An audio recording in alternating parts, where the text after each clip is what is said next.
I call this Analyzing with Eric. Yay! Woo! Let's get cake! Are you nostalgic, a parent, or perhaps a child at heart? When it comes to children's media, from books to TV shows, and even movies, there's often more than meets the eye. Is it well written? Does it still hold up today? What works and what doesn't? Or maybe you wonder what went on behind the scenes of that work. Together, a trio of adults who are also kids at heart will critique and comment on one piece of children's media each episode. Hello, this is Eric. Hi, I'm PJ. And I'm Rico. You're listening to Beyond the Lens, a family-friendly podcast. Welcome to our third episode of Beyond the Lens. We're continuing with the theme of each of the co-hosts' favorite show. Mine was Zoom from the first episode. PJ's was SpongeBob from the last one, and now we're on Eric's. And his show happens Never heard of him. And his show happens to be Shining Time Station. Surprise! It's a show with a train and more trains and more trains. I think the show really kind of spun me off into... You know when you watch shows as kids and you go, that was a fun show. I wish I had more relevance in my life. And then it does, and then you go, maybe I was joking. Maybe I shouldn't. So yeah, I think this is one of the shows that I watched more than anything else. I've watched a lot of PBS. I watched a little bit of Disney Channel, a little bit of Nickelodeon, but it was a lot of PBS. It was definitely Shining Time Station, Carmen Sandiego, Arthur, you name it, I watched it. So, Rico, I know you know a lot about Shining Time Station. Yeah. PJ, how much knowledge do you have on this series?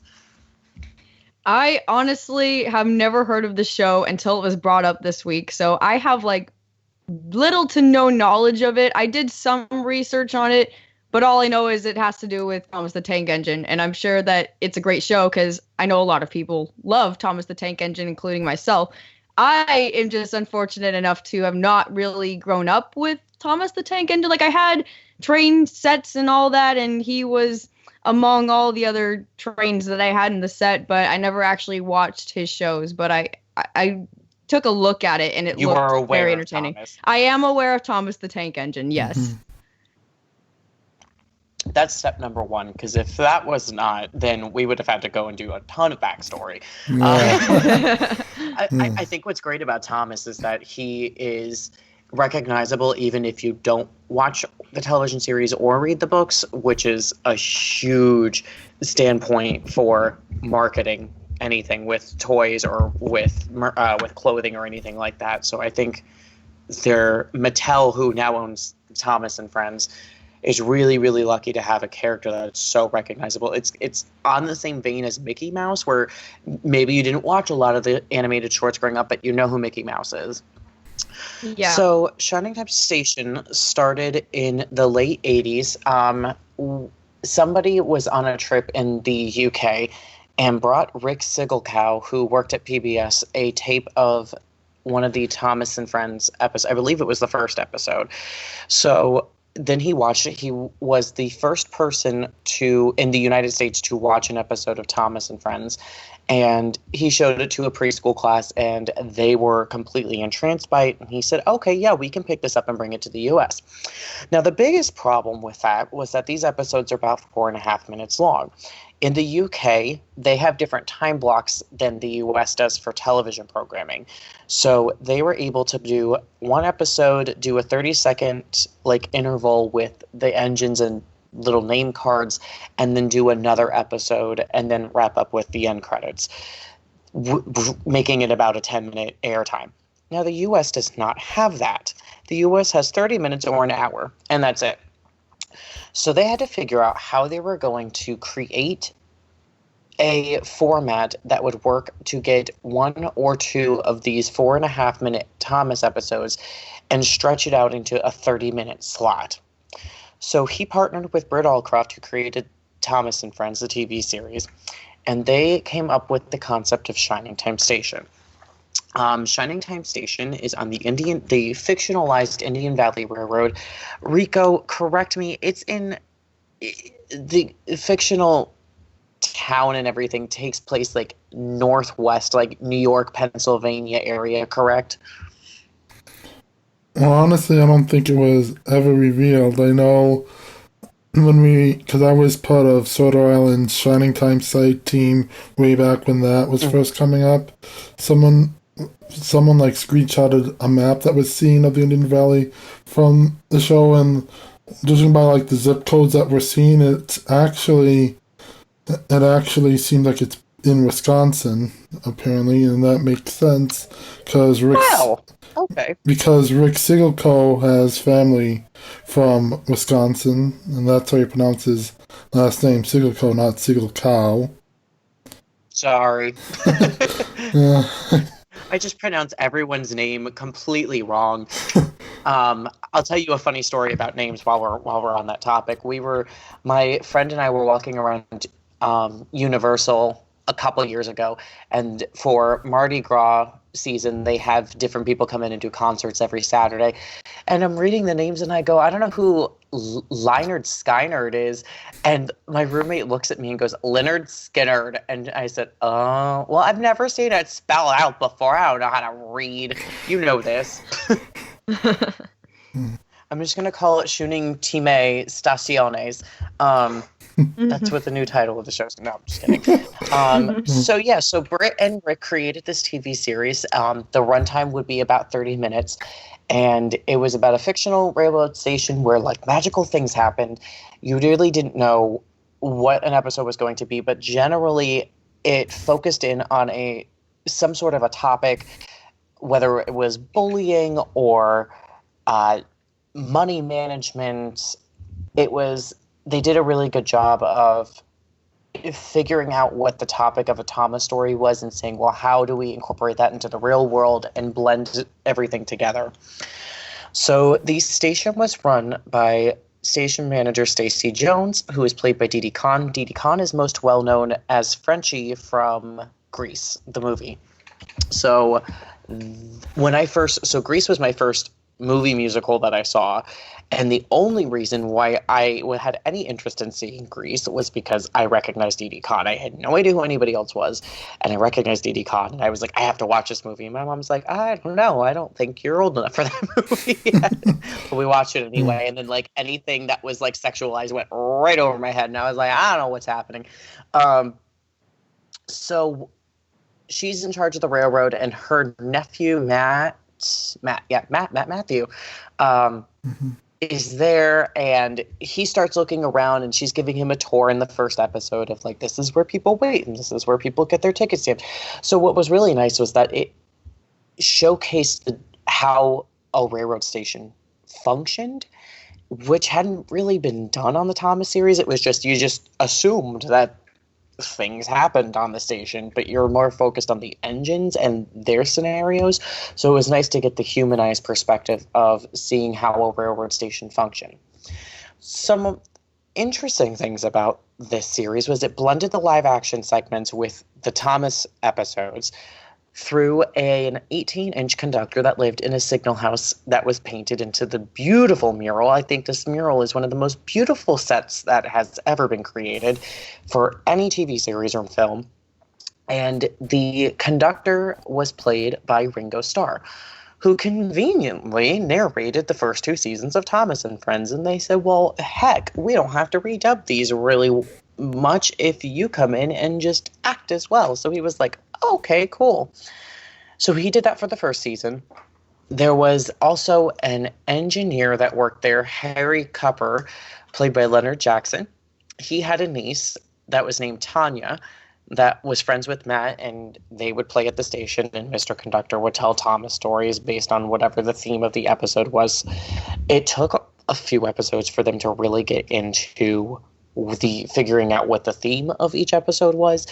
So it definitely took a little bit of, I would say honestly, until season 2 for them to really get into the groove of things and start figuring out how they were telling these stories. So yeah, when Ringo came on to do the series, originally Britt was trying to figure out who she wanted to narrate these stories, and she heard this voice from a different room on the television, and she ran in and was like, "Oh, that's Ringo Starr. He's a Beatle." So fun fact, Britt Allcroft did not like the Beatles and had really no desire to listen to them. So everyone made such a huge deal that this Beatle was cast on the show, and she was like, "Yeah, I liked his voice." Had no recollection or any knowledge of the Beatles other than they were a fun band and they made music. So that was an interesting thing. So when they brought him on to do the live action segments, everyone was like, "Oh my God, a Beatles gonna be in a show that's gonna air in the US." And she's like, "Yeah, he's a narrator. He's cool." Oh gosh, what else? They also did a lot of animated segments. They had they had an arcade that was run by a guy called Schemer, and he was, I think, honestly, the most childish character on this show, which was done on purpose, obviously, to juxtapose how adults act and how people focusing on money and he made a great juxtaposition for Stacey Jones, who was the manager. So Schemer was played by Brian O'Connor, who was a fantastic comedian, did a couple of things on Nickelodeon and a couple of other random TV shows. And he was the greatest comedic relief and played so well with every other character on there. So his whole plot was that he ran the arcade that was inside the station. He, everything there cost a nickel, so he was obsessed with nickels and wanted to be rich and a nickelaire and everything. And the kids were like, "You're weird and crazy," but they all generally got along. And if there was some lesson to be learned, it was usually learned through Schemer. There were some lessons that were learned through the kids, but Schemer sometimes caused a chaotic mess, and the kids had to help him clean everything up and everything. One of the arcade items that was in there was a jukebox that played different songs and railroad theme songs and everything. But the way they presented the jukebox was that inside the jukebox, a band lived and played this music. And the band was a set of marionettes created by Flexitoon puppets. There were 2 guitar players that generally were country western style. There was a piano player that was,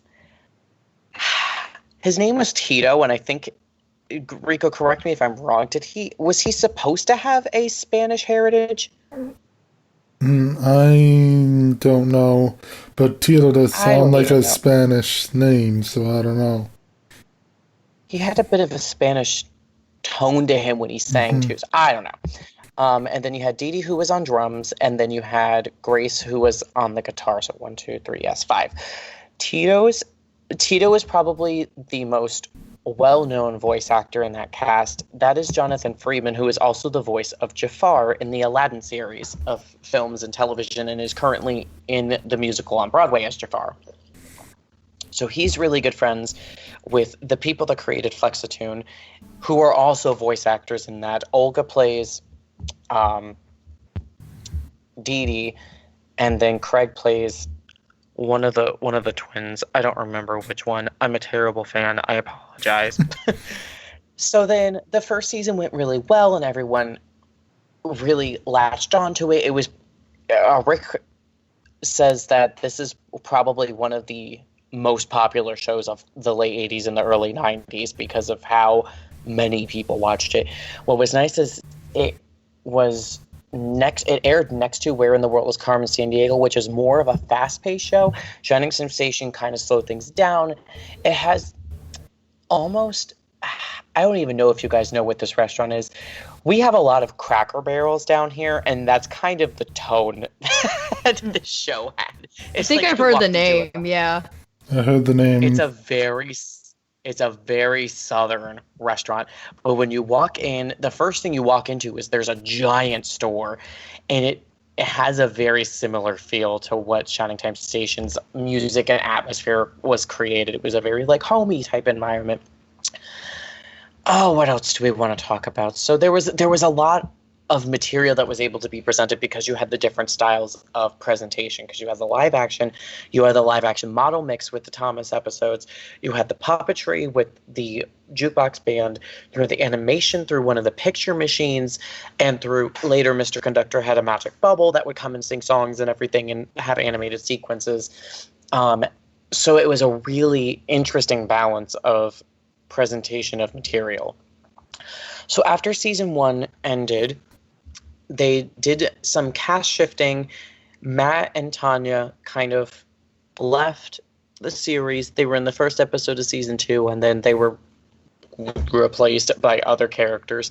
There's Kara, Dan, and Becky, so now we have 3 characters. The engineer was replaced with Billy Two Feathers, who was a Native American that worked on the Indian Valley Railroad. And this gave a great diversity to the cast. Tom Jackson is a Native American. He is from, I believe he's still in Canada. Yeah. And what was really great about that was he would be able to bring Native American heritage and stories into the series. There's one episode in particular that I remember that is very relevant still to this day. So Schemer's trying to get into the Nicolaire Club, which is run by this like very hoity-toity, prestigious man who's just judgmental of everyone. So things are slightly exaggerated and written differently because it's a kids' television series, but most of the stuff is very straightforward and relevant. So he tries to get Stacy to entertain them because she's a woman and she is there for their pleasure and entertainment, and wants her to do, all the random chores that he needs done and errands. And then he sees Billy Two Feathers and says, Indian chief, and calls him chief all the time. And he was like, stop. So they shut him down real quick. And Stacy tells the story about how her grandmother wanted to be a part of this club, and they said no because she's a woman, and this is only for white men, and all sorts of stuff. So it was like really, really relevant even today. So they're able to present these very touchy and sensitive topics and be able to bring them into a children's medium, which is very challenging to do. And even today, it's very hard to do that. There are shows like Boy Meets World and Girl Meets World that really embrace that idea, that they had a mission to teach kids about the issues that are going on in the world. And I think Rick and Britt realized as well, this is an opportunity to present real-world topics and not only bring them in with the human perspective, but there's also some of the stories for Thomas lightly touch on those as well. There's a lot going on with the Thomas series with the juxtaposition of the steam engines and the diesel engines, and there's a little bit of racist type tones going on there. There's also like a classification of the engines are higher than the coaches, and then the engines have their own hierarchy, and so there's a whole bunch of like deepness behind all these children's television things. Another major recasting for the second and third season of Shining Time Station was Mr. Conductor. So Ringo Starr left. I'm not 100% sure what the reason was behind that. Rico, do you remember? Was it he was trying to go back into his music career and focus more on that? I think that was it. Okay, cool. So he said, I'm going back to focus on music. And then they say, well, we need another replacement, and we need somebody to narrate the Thomas episodes for the season 3 and however more we need to do. So Rick came in and said, hey, I want you to listen to something and I want to hear what you think.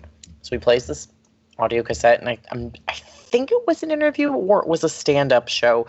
And she goes, oh, he's got a very interesting voice. And she goes, and Rick said, this is comedian George Carlin. And she goes, oh, okay, we can get him to do the show. So when they approached him, they said, would you be interested in doing this? And I thought it was going to be way more convincing and way more complicated than that personally, because of his very adult stand-up comedy routines that he has. And he accepted almost immediately because he thought that this would give him a different give people a different way to see him. He'd be able to explore different acting challenges with acting with kids, and the audience would be able to see a different personality and a different side of George, the person and the actor.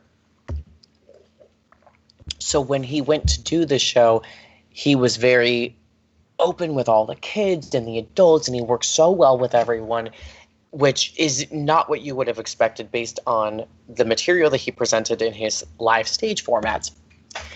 I think what people also don't realize, they realize it more now, is that there's a stage presence of a person versus the person himself. And I think the character, the comedian George Carlin, is different than the person, the real life person, George Carlin. So, and I think that's definitely something that people are slowly starting to realize now, especially with the internet and with YouTube and that kind of stuff popping up. You see people in interviews versus what their stage appearance is, and they're very different people. And it's all part of the entertainment industry. So George took over. He re-narrated some of the Thomas stories from seasons 1 and 2, and they went to 3 and 4. Eventually, after 3 seasons, Shining Time Station ended. They went and produced 4 specials? Yeah, 4 family specials. 4 more specials after 4 family specials after that. Those ran about an hour each, and it was weird as a kid seeing all of these kids like in their teenage years, and I was like, oh, this is different.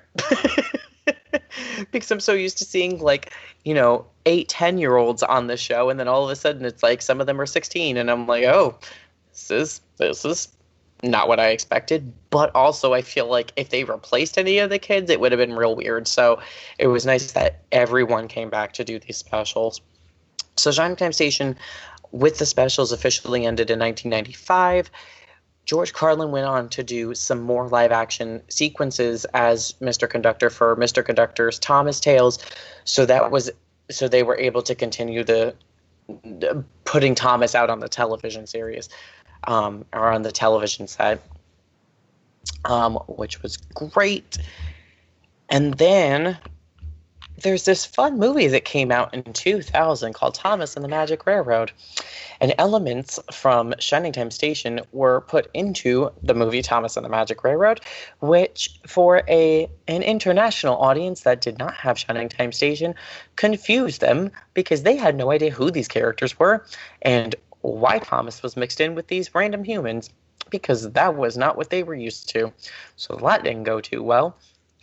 And in order to prepare for that movie being released, because Shining Time Station had been off the air for almost 5 years at that point, Britt made a deal with Nick Jr. and Shining Time Station re-aired on Nick Jr. so that way it could get the kids that would be going to see this Thomas theatrical film familiar with the Shining Time Station brand, so that way when they saw the movie they would understand what was going on, which I thought was a good business decision. Also, that meant that when we were on lunch and the TV came on, I would say, "Move, Shining Time Station's on!" And then I would change the channel. And nobody would fight with me because they knew that I would win.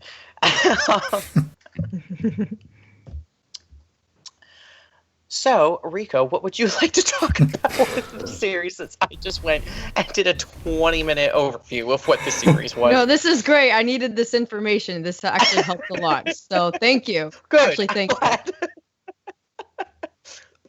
I guess my first question is, why did you like the show growing up, Eric?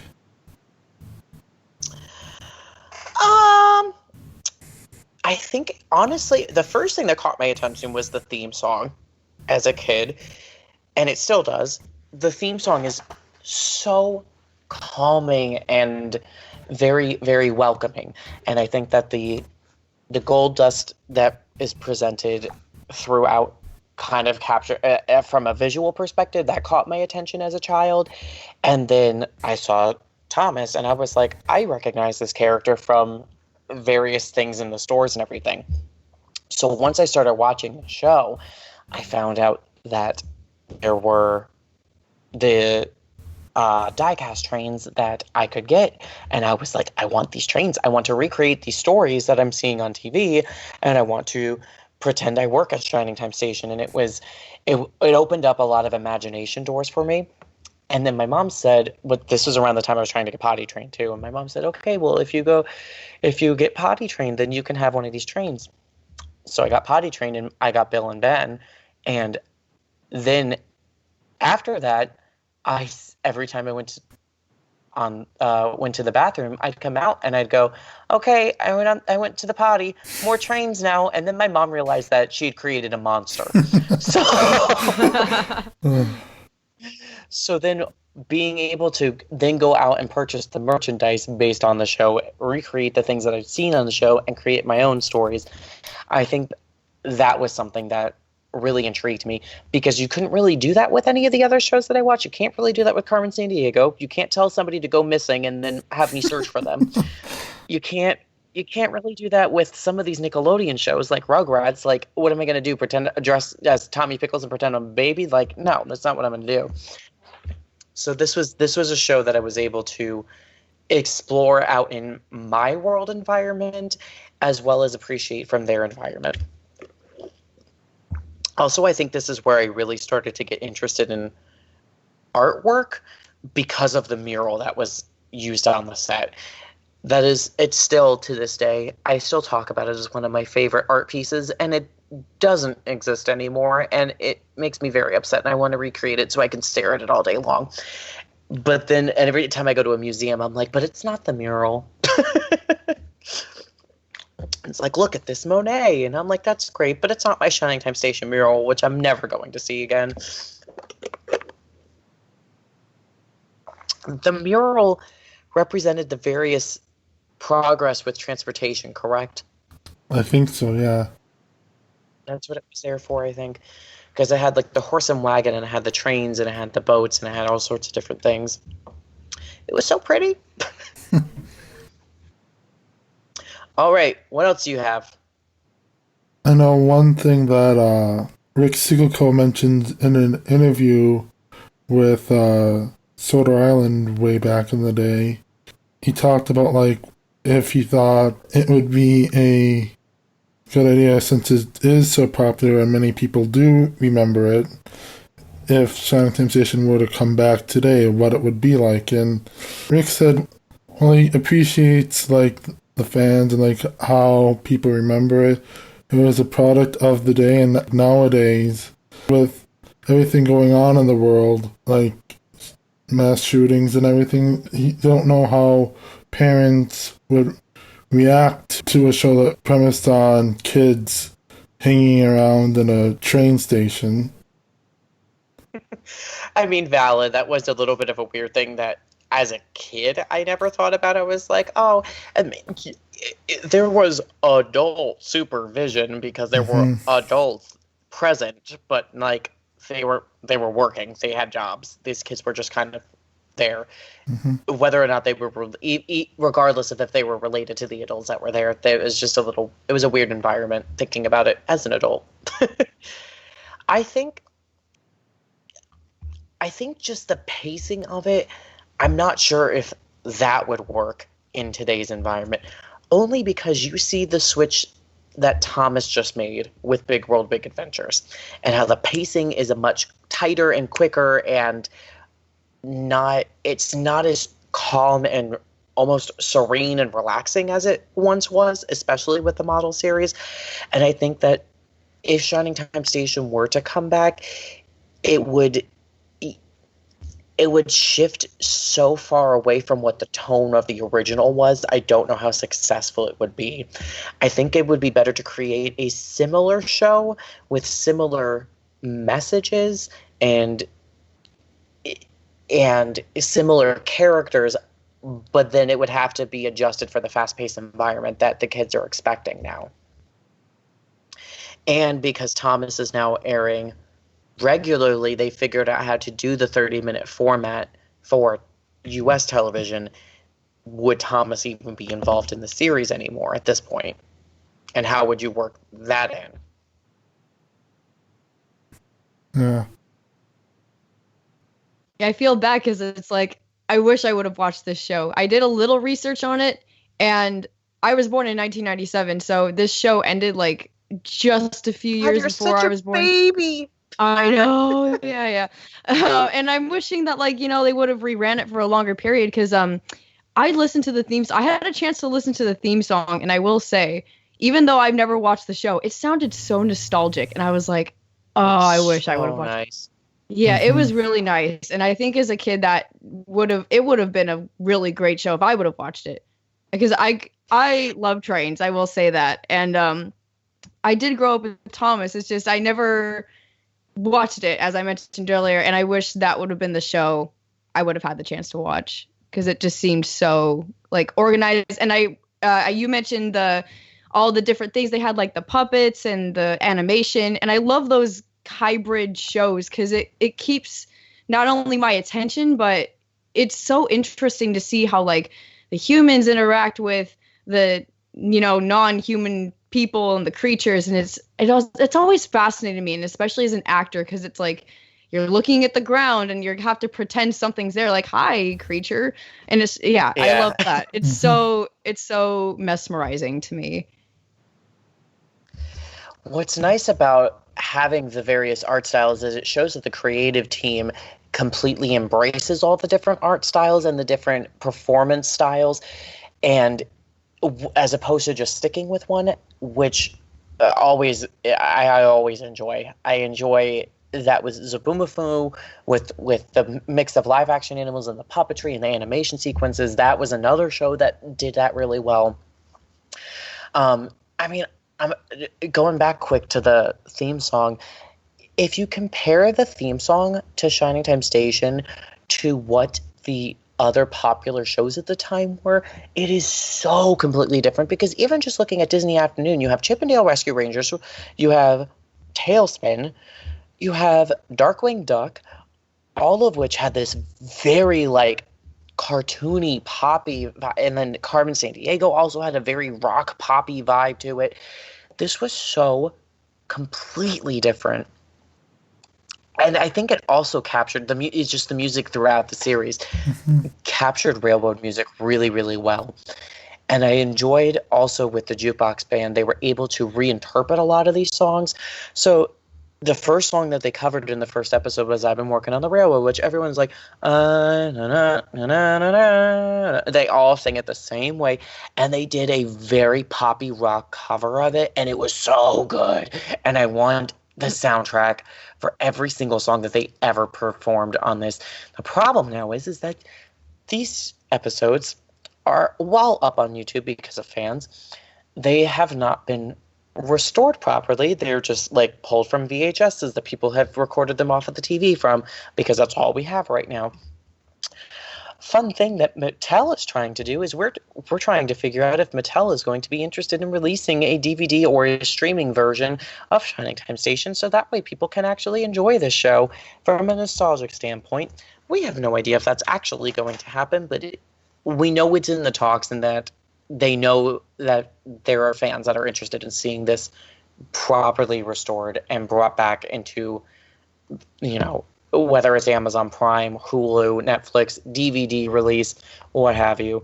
It'd be nice to get this back into the public eye again.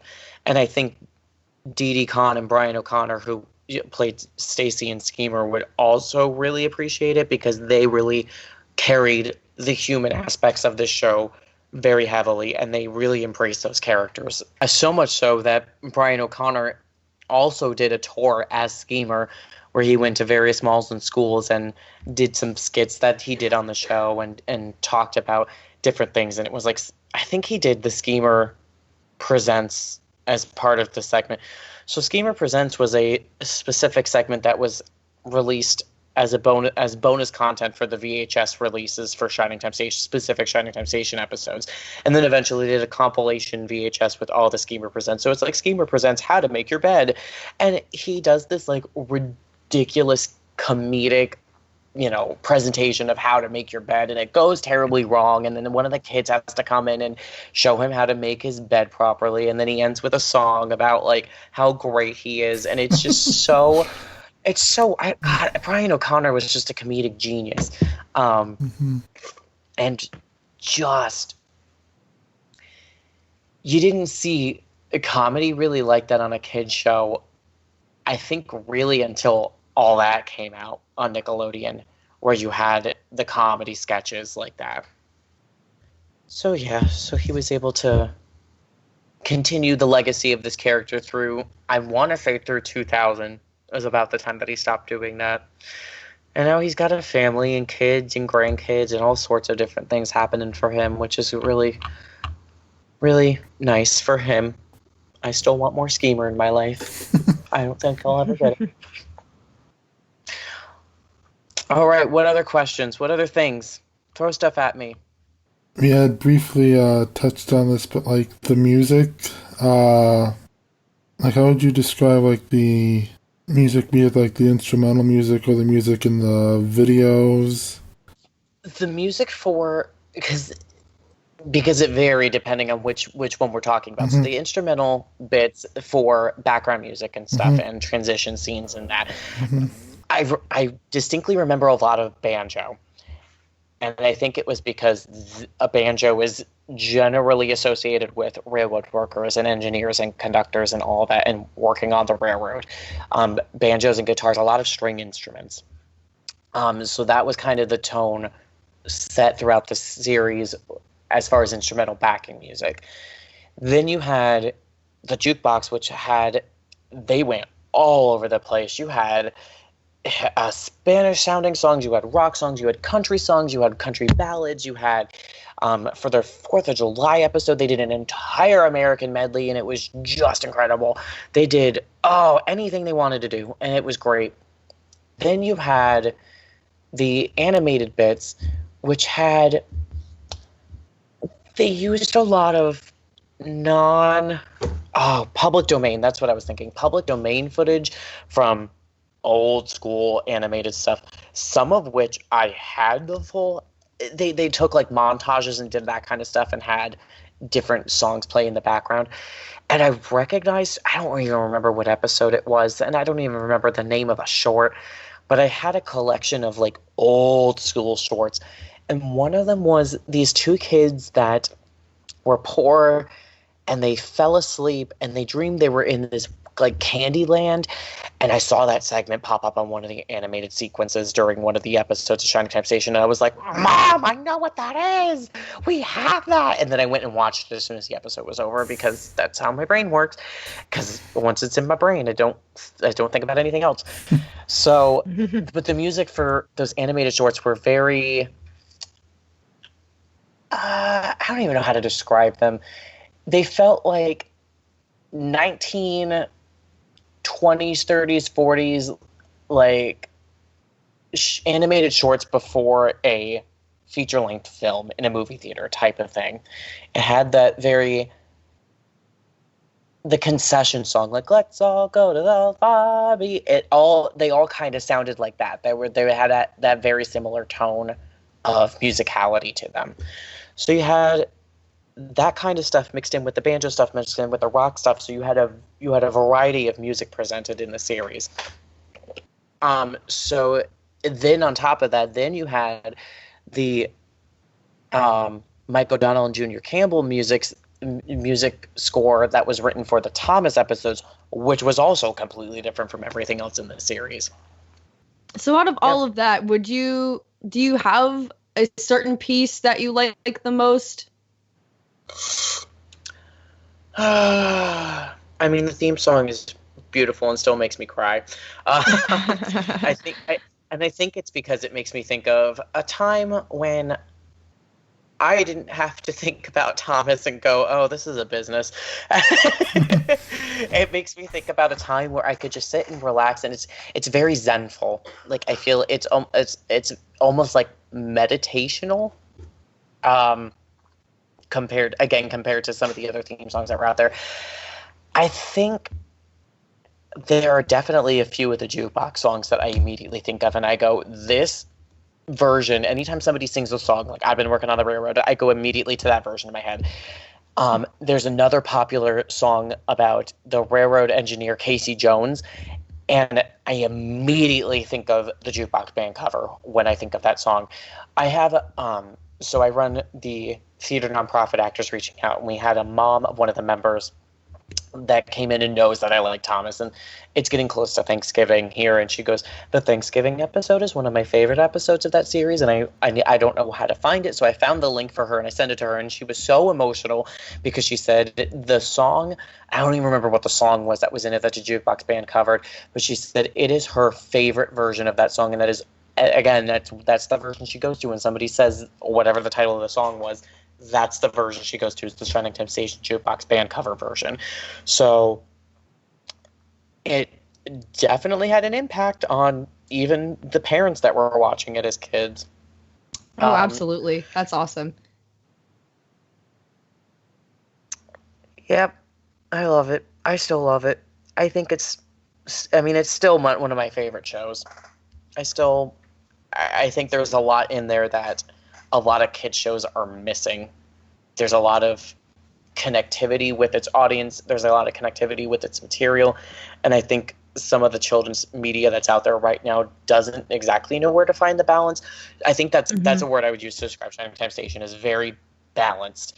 No matter what it was presenting, no matter what the material was, no matter what the art style was that was being presented, it was a very balanced show. And you got an even spread of everything in each episode.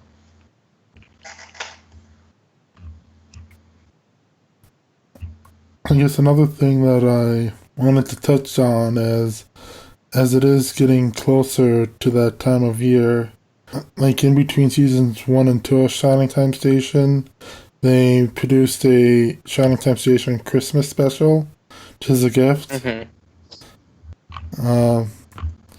And honestly, it's something that I still watch like every Christmas time. I try to watch it at least once during the holiday season.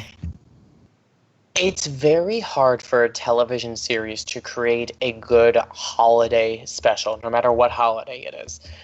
And Christmas being a very high-pointed one that every TV series tries to go, well, we have to come up with a Christmas episode.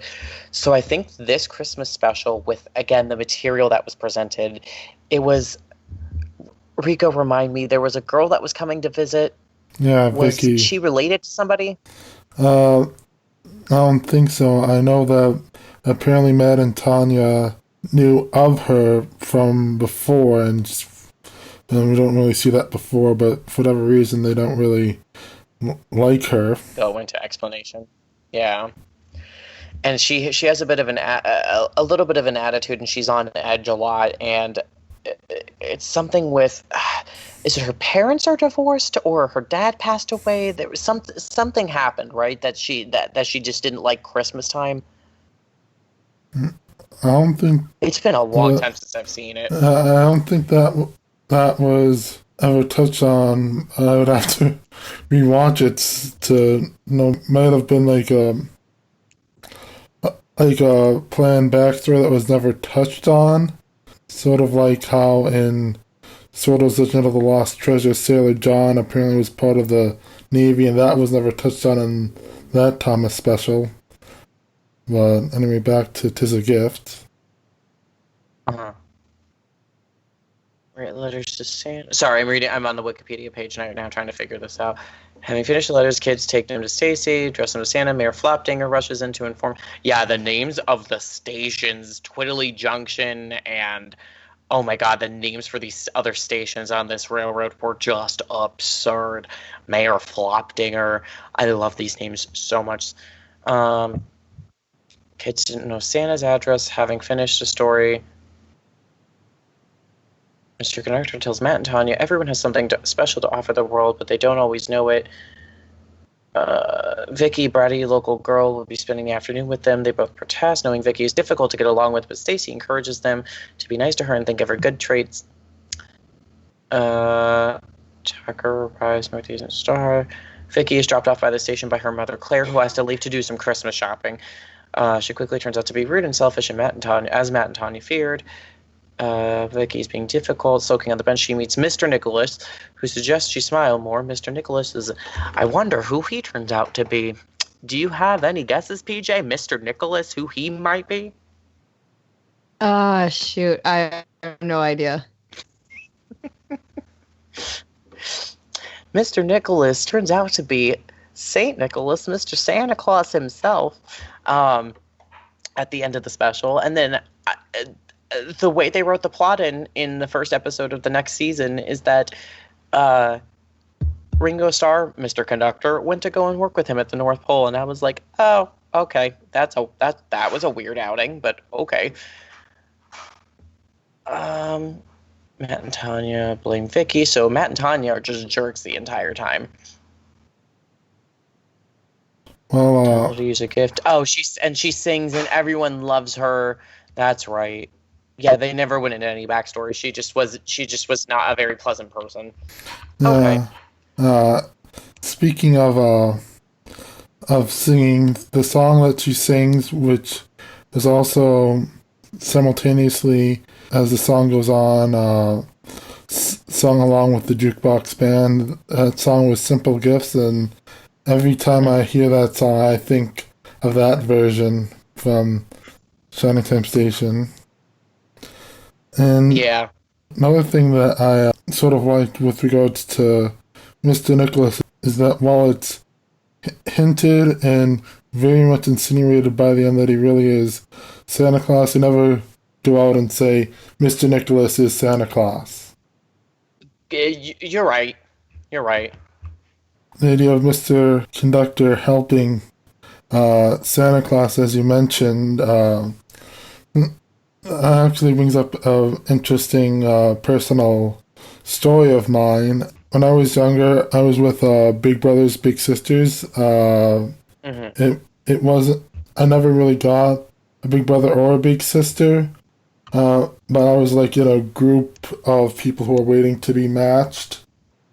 And every year around Christmas, they have like a bowling Christmas party of some sort, and oh, that's cool. And they do hire someone to play Santa at those events.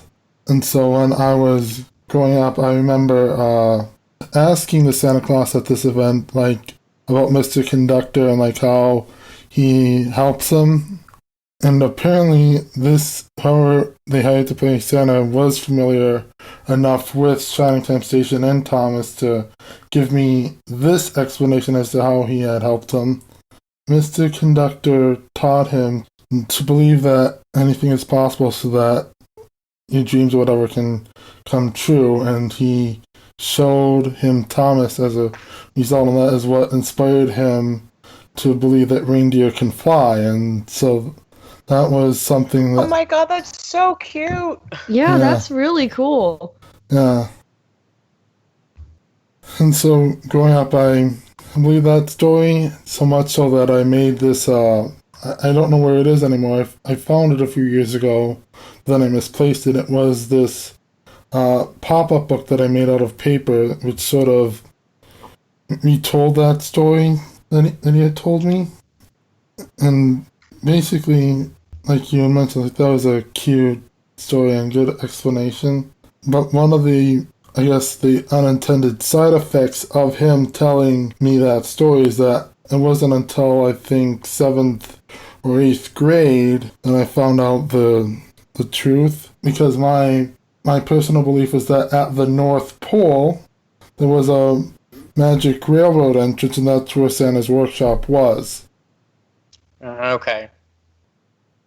I guess, looking back, finding out wasn't really that difficult for me, but I guess one thing that I will say is it just goes to show, like, the effects that these shows have on people And especially with the idea of Santa being shown, Thomas, and how many people, regardless of Santa or whatever, grew up thinking that Thomas was real and that you could actually touch him. That's something that some people think is not that well replicated with the new CGI look of the series. Yeah, no, you're right. I think, yeah, Shining Time Station definitely had a tactileness to it that not a lot of shows have now, or even back then, really. Depending on what you watched, more so with PBS, there were a lot more live action blending of shows. You don't really get much of that now. Everything is animated, and you're kind of losing that human contact. They can try and create things animated that will recreate that same feeling, but it doesn't usually work. But I think even watching it now, I think that Shining Time Station still stands as a really strong show. I think it still has a lot of fantastic topics. It really brings education about real life railroads in, which is another thing I really appreciated, because if you watch Thomas, you kind of pick up on some of the terminology, and you just as they go through and they start explaining things, you kind of understand how things work. But Shining Time Station also did the real life application. So they said, well, this is a famous engine story, and this is a legend from like way back when. And then it was like a real, again, talking about like Casey Jones, like the legend of Casey Jones and all sorts of stuff. And then they talk about how steam engines work, and the first railroad engine in the area, and all sorts of stuff. So I really appreciated that there was a real life element that could be thrown in there, and it wasn't just all completely fictionalized. Yeah. But yeah, it's still a show that I enjoy watching now. If I'm in a stressful or depressed mood, that's a show that I can watch that will lift up my spirits again, and I'll kind of be put back in that nostalgic spot as I was as a kid. Yeah, sometimes we watch kid shows just to like lift our spirits up. It just makes us feel better and good on the inside. Yeah. Yeah. And I think that's what's so important about when creating a children's television series. It has to be entertaining for both the child that's watching it, that it's the intended audience for, and the parent that is also watching it with their children.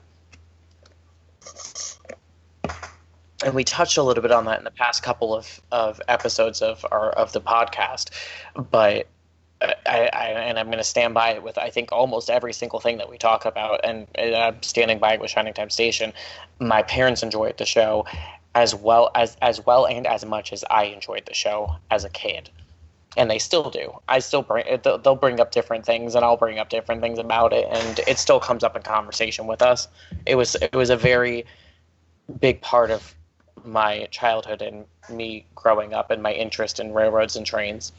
And I love it. I love it so much. This is great because I've learned so much about the show. Like, you guys did a really good job at explaining everything, and it made a lot more sense now. And I'm wishing that I had watched this show, because even just listening to this made me feel nostalgic. I'm like, I wish I had a kid's show like that. No, you guys did great. I felt bad for not talking a lot. But you engaged and you listened, and that's what matters.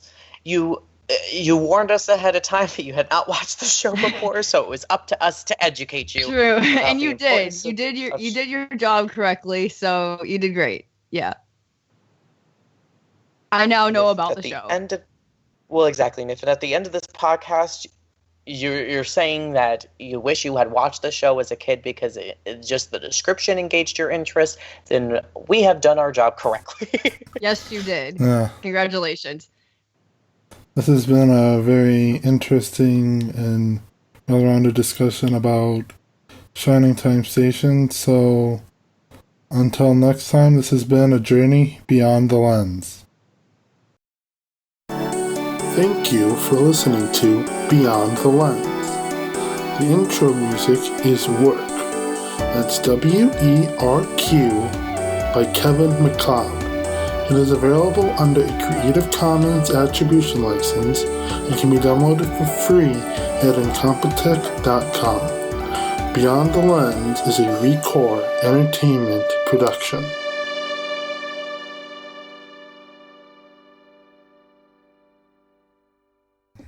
Now this podcast is going to go viral and I'm going to get headlines. Eric doesn't know how to read.